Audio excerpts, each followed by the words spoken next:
Hey, beloved. This is the episode where we walk into the fire.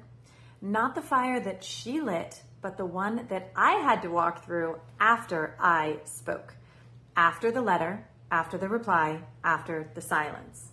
So this is the reckoning, the identity death.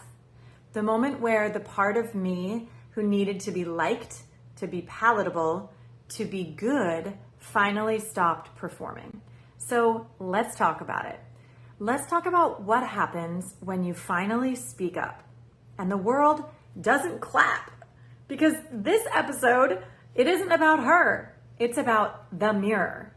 I'm still shocked that they don't clap. But anyway, the one that I had to face after the dust settled and the adrenaline wore off. And in that mirror, I saw two things. The version of me who had been waiting her whole life to be understood. And the version of me who no longer needed that to be free. Conflict. The aftermath of speaking your truth isn't always clean. In fact, it feels pretty damn jumbled. There wasn't a group chat full of support. There weren't balloons or applause. There wasn't, okay, hear this, there was not instant relief. What there was grief. Not for the friendship, but for the role I had been playing inside of it. The peacekeeper, the spiritual big sister, the emotionally mature one, the woman who would contort herself just enough to keep things smooth. I had been performing safety, been performing humility, been performing patience. And underneath all of that was a woman who was tired of apologizing for her edges. Because I was never the villain. I'm not perfect. But I also wasn't going to be the peacekeeper anymore. Because that role, dang, it cost too much. I finally felt it. It cost me time. It cost me truth. It cost me connection to myself. And when I finally laid it down, I realized peacekeeping isn't peace. It's performance. And the only way to become a truth teller is to give up the role that you were cast in long ago. So I cried. I shook. I grieved the good girl version of me that had been trying so damn hard. The one who said, maybe if I just say it softer, maybe if I don't say it at all, maybe if I just give her time, space, generosity, kindness, grace, understanding, the list can go on forever. But the truth was that I had already done all of that, and it still wasn't enough. Because the people who expect your silence, wow, that's messy. The people who expect your silence will never thank you for your truth. This was the moment I saw the pattern. Not just with her, but with my family. With all the people over all the time who had benefited from me being the one who didn't want to make waves. Who held the tension. Who absorbed the blame. Who cleaned up the mess. With one person in my family, it was silence. Emotional punishment disguised as distance. Love wrapped in guilt. I learned early that keeping the peace meant staying quiet about what hurt. That being a good daughter meant not challenging their moods or questioning their stories. With another person in my family, it was noise, anger, blame, cutting statements. I became the quiet one so he could stay loud. I became the stable one so that he could fall apart. I absorbed the chaos so someone in the family would still be okay. And the hard truth, I was rewarded for it, applauded for being mature, for not causing conflict, for being the one they didn't have to worry about. Until eventually they were because, I became alcoholic and went off the deep end.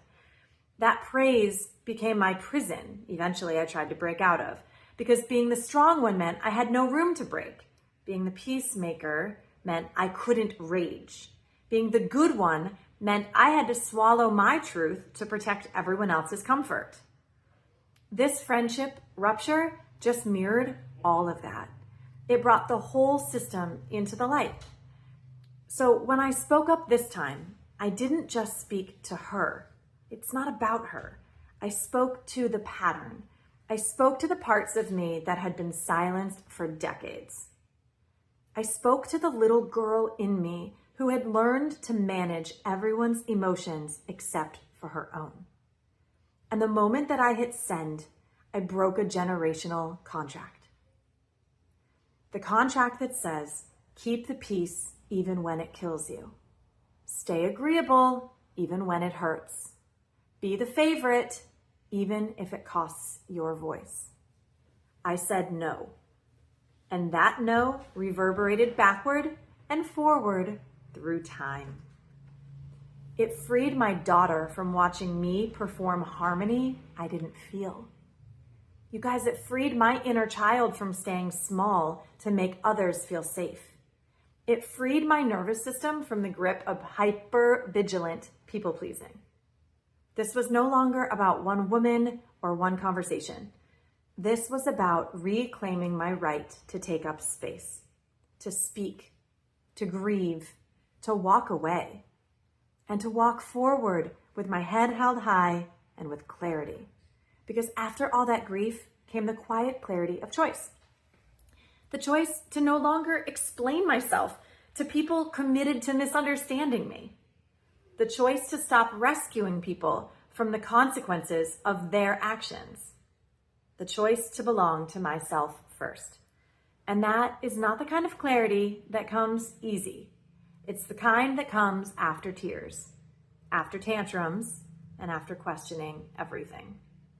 Because shedding the peacekeeper isn't a cute Instagram quote. It's a nervous system reboot. It's laying on the floor with your heart cracked open. It's crying because you miss being the one everyone adored, even though that version of you was half swallowed. I didn't need her to understand. I didn't need her to say sorry. Because this wasn't about her growth this time. It was about mine. I'm not the villain, but I am no longer the peacekeeper. I am the voice I've been waiting for. I am the boundary I once feared people would push away. And yes, it has pushed some away. But what it returned to me was priceless. Self-trust, stillness, truth, peace inside my body, and this knowing that keeps pulsing in my chest. Why would I do it again? Because becoming a truth teller broke the rules that kept me small. And for the record, she still hasn't apologized. The people in my family haven't either. They either deflect or they deny, and maybe they never will. But I have. I've apologized to the version of me who stayed small to make other people comfortable. I've apologized to the girl inside me who thought love had to be earned through silence. I've apologized to my body for holding all that tension for so many years and not speaking up when I knew I should have. And now I walk a little differently. I speak a little differently. I pause before I rush in to fix things. I let people misunderstand me. I let discomfort linger. I let false peace fall apart. Because peace that asks me to betray myself is really no peace at all. In the next episode, I will take you into the ceremony that sealed this shift. The burning, the shedding, the becoming.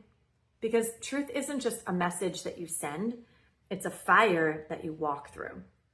So see you in part 4, the shedding ceremony, where I burn the old me. And to every person who is walking away from a role that he or she, you, never agreed to play, I see you, and you're not alone. You're worth it.